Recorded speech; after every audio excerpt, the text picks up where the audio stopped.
Pasensya na po at ngayon lang ako nakapag-upload, at heto na po ang mga isisigaw natin ngayon na sina Lodi Cagaya, Lodi Christian Lloyd Tinaflor, Lodi Charles Bermejo, Lodi Roel Cloma, Lodi J. Zamazumo Jr., Lodi Michael Paragas, Lodi Marvin John Aragon, Lodi Domingo Duaso, Lodi Anisa Dico, Lodi Jubilee Saturines, Lodi Rick Arden Ancolada, Lodi Goodboy, Lodi Edwin Patricia. Maraming salamat po sa inyong lahat at kung bago ka pa lang dito baka naman.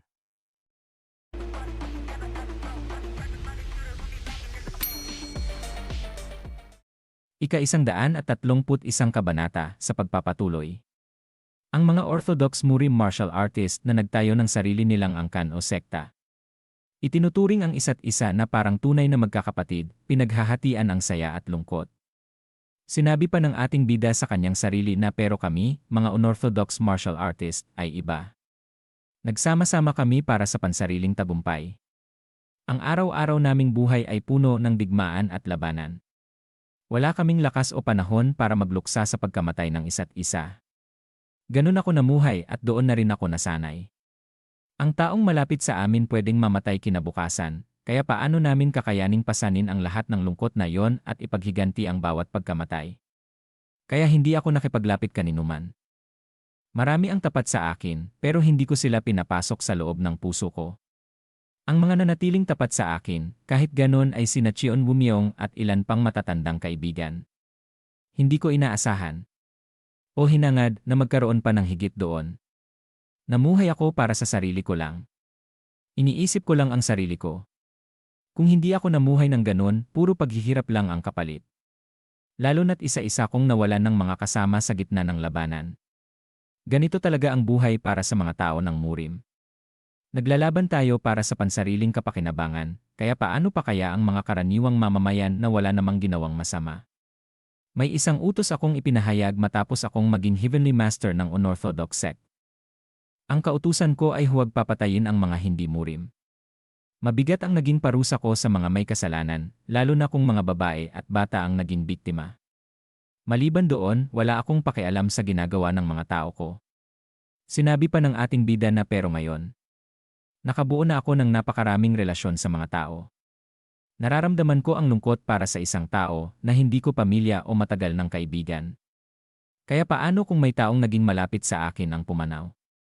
Nagbukas siya ng alak, sinabi pa niya na ito ang rason kung bakit ayaw kong maging malapit sa iba, pero nasira ng taong nasa katawan na ito ang lahat para sa akin. Napatingin siya kay Kunlun sect leader nang sabihin nito sa kanya na babalik na kami sa bundok mayon. Tumubon siya na sige. Susunod ako mamaya.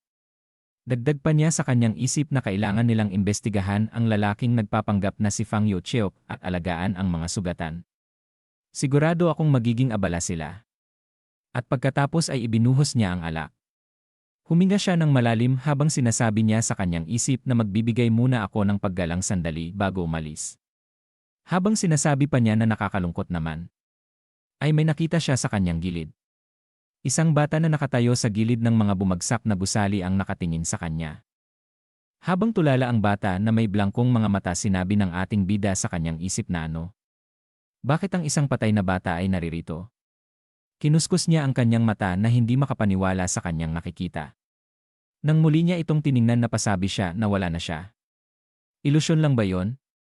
At bigla siyang kinilabutan na napasabi siya sa kanyang isip na hindi pwedeng multo yon, di ba? Amitabha. Isang multo. Parang hindi naman. Sigurado akong pagod lang talaga ako. Dagdag pa niya na pinagpapawisan na ngayon na naisip ko, hindi ba gumagamit ng uri ng sorcery ang mga Taoist para itaboy ang masasamang espiritu? Pero wala naman akong natutunang ganoon. Kaya ko na bang makita ang mga multo ngayon dahil tumaas na ang aking panloob na enerhiya? Dagdag pa niya na makikita ang kaluluwa sa likod niya na nakakainis ang mga Taoist. Walang ganung bagay na multo sa. Pinutol niya ang kanyang pagsasalita na sinabi pa niya habang ang bata ay nasa kanyang unahan na imposible, siguro pagod lang ako. Mas mabuti pang bumalik na ako sa Kunlun. Nakatingin sa kanya ang bata, sinasabi nito sa kanya na sir. Biglang pumuti ang mata ng ating bida na napatingin sa bata sa gulat sa narinig niya. Napaupo siya habang napasigaw na buwisit. Isang multo. Na muli na namang sinabi sa kanya ng bata na sir. Nakatingin siya dito habang sinasabi na ha. Na makikita ang bata na sinabi pa niya na ikaw. Nilapitan niya ito at pinisil ang pisngi at sinabi sa kanya na mainit ka. Sinabi pa niya sa bata na buhay ka. Natumubo nito na oo, tulad ng inaasahan mo. Hindi makapaniwala ang ating bida na nakatingin sa bata na sinabi pa niya na nakaligtas ka sa mga yon. Natumubo nito sa kanya na oo. Sinabi sa kanya ng bata habang nakatingin sa nasirang gusali na nagkataon lang na dinala ko sa veterinaryo ang kabayo mo kasi hindi maganda ang pakiramdam niya nang biglang umatake ang demonic cult sa bayan. Dagdag pa niya na nakaligtas ako nang hindi nasasaktan. Pero yung mga kasama ko sa trabaho, hindi na niya itinuloy ang pagsasalita. Lumingon sa ating bida sinabi niya na nasa daan na ako papuntang Kunlun para ibalik ang kabayo mo. Tapos may isang babae na tumulong sa akin para makaiwas ako sa gulo habang tuloy pa ang pag-atake. Makikita ang ulo ng ating bida sinabi niya sa kanyang isip na siguro sobrang nabigla siya sa lahat ng nangyari. Pero tapat talaga siya. Hinawakan niya ang bata sa ulo at sinabi niya dito na kaya, nasaan na ang kabayo ko. Tumugon ito sa kanya na nasa binibini ang kabayo. Lumingon sa likod ang bata na biglang nag-iba ang reaksyon ng muka ng ating bida sinasabi ng bata na papunta na siya dito. Makikita na palapit na ang kabayo sa kanila. Ang may dala pala nito ay si Tang Seryong. At nagulat siya nang makita niya ang ating bida. Na napaturo naman si Jinmu sinasabi niya na siya ba? Ang tumulong sa'yo? Na mamula-mulang sinabi ng bata na oo, napakaganda niya diba? Hindi makapaniwala ang ating bida na nakatingin dito, sinasabi niya sa isip na hindi ba sinabi ni Tang Wei na sisiguraduhing mapaparusahan siya. Paano siya nandito? Bigla naman namangha si Tang Seryong nang makita niya ang ating bida. At ilang saglit pa bigla itong nagalit at sinabi na ikaw. At tinuro siya nito habang galit na sinabi sa kanya na paano mo nagawang tumakas ng ganun nung humingi ako ng tulong. Nakalock lang ako sa kwarto ko at wala akong magawa ng ilang araw. Napasabi naman ang bata na may blangkong muka na magkakilala ba kayong dalawa. Na sinabi naman ng ating bida habang nanlumo na yari na naman ako nito. Nakasimangot na nakatingin sa kanya si Tang Seryong sinabi ng ating bida sa kanya na ikaw. Paano ka nakatakas? May pilyong muka na sumagot sa kanya si Tang Seryong sinabi niya na nilason ko silang lahat. Na napasabi ang ating bida na ang Sichuan Tang Clan martial artist. Sumagot si Tang Seryong na oo, sigurado akong magdarana sila ng hirap dahil dito ng ilang sandali. Napapikit ang ating bida sinabi pa niya na ikaw talaga ay nasisiraan na ng ulo. Dagdag pa niya na pero salamat sa pagtulong sa bata. Na masayang tumugon ito na si Dawong ba? Pumunta ako dito para hanapin ka. Nung palibot-libot ang batang ito gamit ang Ferghana horse ng Sichuan Tang Clan, tinanong ko siya kung saan niya nakuha ang kabayo. Na napasabi na lang sa kanyang sarili ang ating bida na nangingilabot ang pakiramdam ko.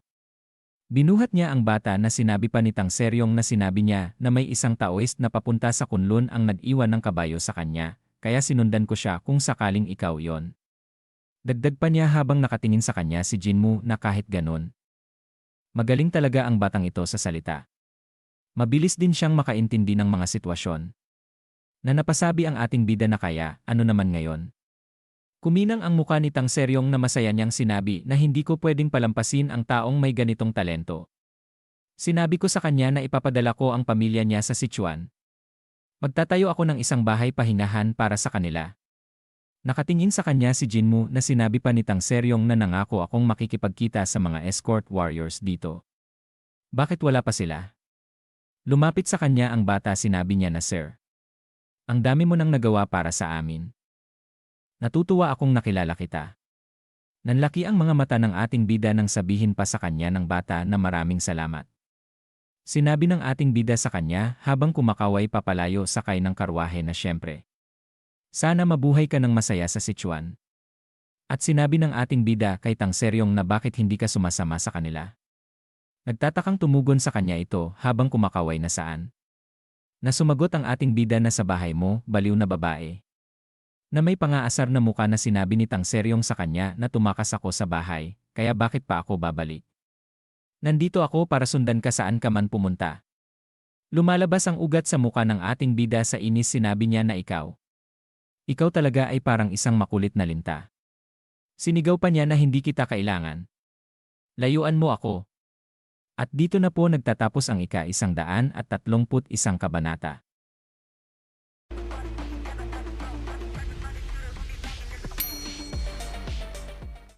Ika-132 kabanata sa pagpapatuloy. Makikita ang Kunlun Sect. Sinabi ng Kunlun Sect leader na may isang organisasyon na nagtatangkang simulan ang isang digmaan sa pagitan ng demonic cult at ng Orthodox Murim Alliance. At isang elder ang nagsabi na nakakagulat naman yon. Anong dahilan meron sila para gawin ang ganyan? Seryosong sinabi ng sect leader na isang organisasyon na makikinabang sa digmaan. Noon pa man, ito sana ay ang unorthodox sect na Heaven. Pero ngayon, maaaring ang bagong kaaway ng Orthodox Murim Alliance. Ang palas ang may pakana nito. Dagdag pa ng Kunlun sect leader na pero ayaw magsalita ng lalaking nagpapanggap na si Fang Yuchiok. Makipag-ugnayan na muna kayo sa Orthodox Murim Alliance. Natumugon si Won Am na naiintindihan ko po ito. Sinabi pa niya na pwede ba akong magsalita. Tumugon ang sect leader na sige, magsalita ka. Sinabi ni Won Am na bakit hindi tayo humingi ng tulong sa anak ng Sichuan Tangklan na kasama ni Jinmu. Magaling sila sa mga ganyang bagay. Tumugon sa kanya ang sect leader na tama ka dyan. Tumighim ang Kunlun sect leader na sinabi pa niya na pero bisita siya. Nakakahiya na manghinan siya ng pabor. Sinabi naman ng isang elder na oo nga. Narinig ko ring isa siya sa pinakaimportanteng anak ng clan nila. Baka wala pa nga siyang karanasan sa mga ganyang bagay. Sumagot naman ang panot na elder na kahit nga mga lalaki. Ayaw gawin ang pag-imbestiga. Paano pa kaya kung babae ang hihingan natin? Napakamot naman sa pisngi si Won Am, sinasabi niya na pero mukhang may sapat naman siyang karanasan. Napatingin sa kanya ang dalawang elder na napasabi na ha. Makikita ang pavilyong ito na may sumisigaw na next. At ang mga disipulo ng Kunlun Sect ay makikita na magaang mga muka na hindi makapaniwala. Ang sumisigaw pala ay si Tangseryong na itinaas pa ang kamay na muling sinabi na kasunod. Wala na bang ibang gustong sumubok? Sinabi ng taga Kunlun Sect na disipulo na binibini. May mga kailangang ayusin kami. Pagkatapos mabilis na nagsitakbuhan ang mga ito habang sinisigaw na paumanhin po. Na sinasabi pa nila sa kanilang isip na halimaw siya. Sobrang tibay ng katawan at galing sa martial arts. Anong klaseng lugar ba ang Sichuan Tangklan? Sinabi naman ng ating bida kay Tangseryong na hindi ba sapat na yan? Tigilan mo na ang panggugulo sa mga tao dito at mag-ensayo ka na lang mag-isa. Sumagot ito sa kanya na pero hindi naman masyadong masaya yon. Nasaan si Won Am? Siya lang kasi ang pinakamalapit sa akin sa laban, kaya masaya ako kapag nakikipagsabayan sa kanya. Napatingin sa kanya ang ating bida sinasabi na nasa meeting siya ngayon dahil sa usapin ng demonic cult. Sigurado akong stressed na siya, kaya tigilan mo na rin siyang guluhin. Pumikit si Tangseryong habang nakatayo na nakakrus ang kamay sa katawan sinabi na yang mga sumpang demonic cult na yan. Bakit hindi na lang sila lumaban sa ibang lugar kaysa saktan ang mga inosenteng tao? Dagdag pa niya na hindi sila dapat nandito sa Zongyuan. Na napasabi naman ang ating bida sa kanyang isip na oo nga, patay ka na siguro kung narinig yan ni Bukli Dochyon. Lumingon si Tangseryong sa ating bida sinabi nito na pero bakit? Nagsiselos ka ba kasi gusto kong makita si Won Am? Naasar naman ang ating bida sa kanyang narinig na makikita ang muka nito ay naglabasan ang mga ugat. At mabilis na tumayo. Tinuro ito sinasabi na tumahimik ka. Alam kong tinawag mo ang sarili mong bayaw ni Chongsang at Changwo. Kung gagawa ka ng gulo dito, papatayin kita. Gets mo ba? Kumakalat ang mga maling sabi kasi lagi kang nandito sa tabi ko. Humawak ang isang daliri nito sa labi at sinabi na bakit. Ayaw mo ba? Kinakasal din ang mga Taoist, tingnan mo lang ang bundok Hua. Na napasigaw muli ang ating bida na hindi naman ganun ang mga Taoist ng Wudang. Dumapo ang alaga niyang ibon sa kanyang kamay sinabi nito na huwag kang mag-alala. Sigurado akong hindi tatanggi ang mga elder ng Wudang. Kapag may talentadong at magandang babae tulad ko na gustong pakasalan ka. Hindi naman makapaniwala ang ating bida sinasabi niya na may sira ka na sa ulo.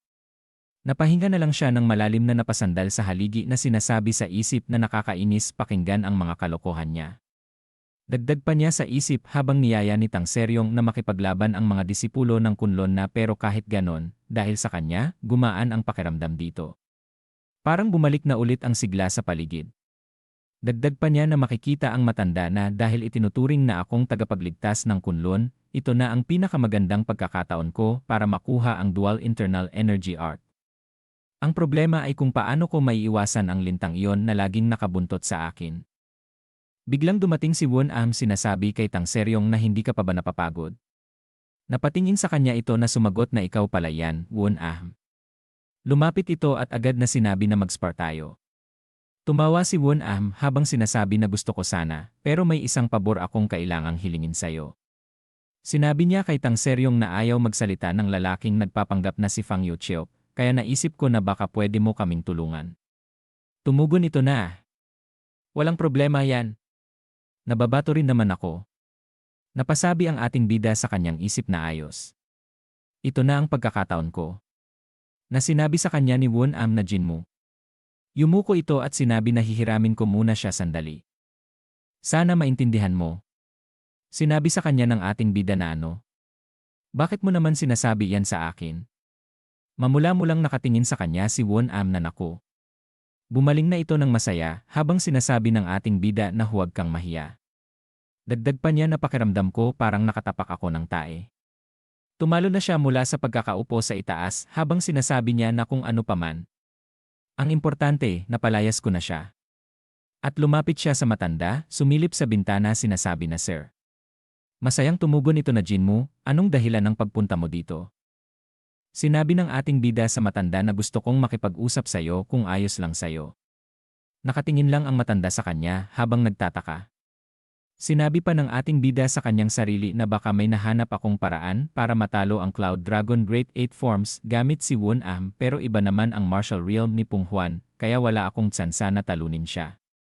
Pero kailangan kong talunin siya kahit ano paman. Kailangan kong gumawa ng sitwasyon na pabor sa akin.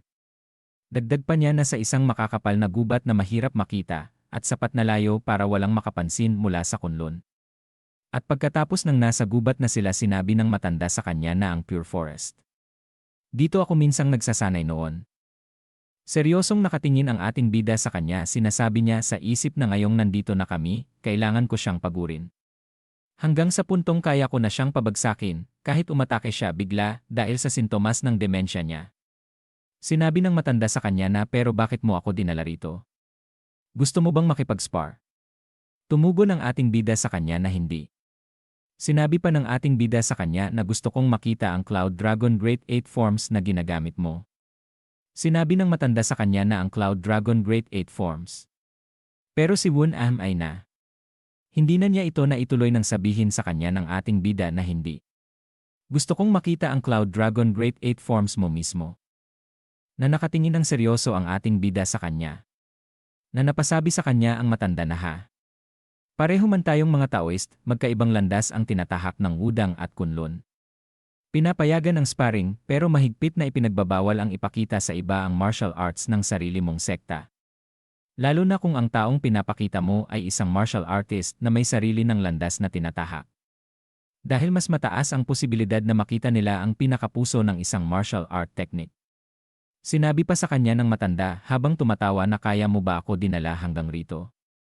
Para iwasan ang mga mata ng iba. Tumawa ang ating bida na oho. Napangiti ang matanda at sinabi na ano ba yan? Sabi ng mga Buddhist, lahat ng tinatanggap natin ay dati nang nariyan, at yung mga nawala ay hindi naman talaga sa atin. Nakangiti ang ating bida habang sinasabi pa ng matanda na kung makita niya ang pinakapuso nito, karapat-dapat niya yon. Kung hindi naman, hindi talaga yon para sa kanya. Nasa kanya na yan. Nagsimula na ang matanda na ipakita sa ating bida ang kanyang technique na Cloud Dragon Great 8 Forms, habang sinasabi niya na oo, kung makita mo ang aking martial arts at mapabuti mo ang sayo, magiging masaya rin ako para sayo. Ipapakita ko sayo ang aking Cloud Dragon. Biglang pinigilan siya ng ating bida, sinasabi na sandali lang. Nagulat ang matanda sa kanya na nagtataka. Sinabi pa ni Jinmu sa kanya na siguro nagkamali ka ng intindi sa akin. Nakangiti siya na sinabi sa matanda na alam ko na ang mga galaw ng Cloud Dragon Great 8 Forms, kaya hindi ko kailangang makita ang daloy ng mga galaw at hindi ko rin sinusubukang intindihin ang pinakapuso ng Cloud Dragon Great 8 Forms. Takang-taka pa rin sa kanya ang matanda, sinasabi sa kanya na kung gayon, ano? Na sinabi sa kanya ng ating bida na yon ay ang lakas. Ibinuka ang kanyang kamay na sinabi pa niya na gusto ko lang makita kung gaano kalakas ang Cloud Dragon Great 8 Forms kapag ginamit ito ng isang taong mahusay na nakapagsanay nito. Napalaki naman ng mata ang matanda na nakatingin sa kanya. Habang ang ating bida ay nakatingin din sa kanya na nakangiti. Na sinabi pa niya na kaya gamitin mo ang iyong inner energy. At dito na po nagtatapos ang ika-132 kabanata.